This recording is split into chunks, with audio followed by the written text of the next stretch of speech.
Hi guys, I'm Rich. Let's go through my top 5 things to watch for the week ahead in markets. Number 1, US non-farm payrolls. The latest US employment data this week will be closely watched on the back of the explosive upward movement we saw in January jobs data. That data was the first big shift in the market's outlook for the Fed, signaling that the US economy was in much better health than many thought. Ahead of the March FOMC, further strength in US labor data will likely see market pricing switching in favor of a larger 5% hike from the Fed. Number 2, March RBA meeting. The March RBA meeting on Tuesday is drawing a great deal of attention on the back of recent developments within the Australian economy. An unexpected uptick in January inflation fueled a surge in hawkish RBA expected for the upcoming meeting. Australian dollar has been lower consequently as a result of downgraded Aussie growth forecasts in line with elevated inflation and higher rates to come. However, with inflation seen falling back a full 1% in Feb,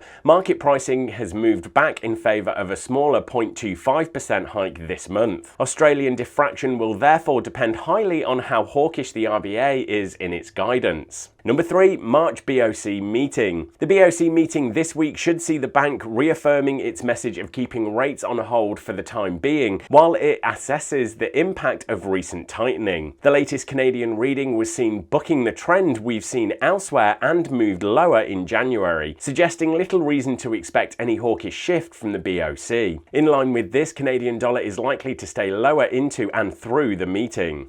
Number 4, March BOJ meeting. This week's BOJ meeting marks the last meeting with Croda at the helm. Incoming BOJ Governor Ueda has given no indications that the bank is looking to imminently change the course of the BOJ monetary policy, and so, barring any surprise action from Croda, the meeting is unlikely to shake the dovish BOJ view. With hawkish central bank expectations building elsewhere with the Fed and ECB, this should keep Japanese yen pressured into and through the meeting. Number 5, UK GDP. The latest look at the health of the UK economy will be closely watched this week, with GDP having fallen minus 0.5% in December, taking quarterly GDP down to 0%. Traders will be looking to see if there was any rebound in January. Unless we see a positive reading, traders are likely to take a further monthly contraction as a sign that Q1 reading is heading lower from December quarter, which should see Great British Pound reversing lower near term. As always, you can click on the link in the description just below to see the full economic calendar with the previous month's data and consensus expectation for this time. But for now, thanks everyone, good luck trading this week, and make sure to give a quick smash of that like button and hit subscribe so you don't miss more content like this when it's released.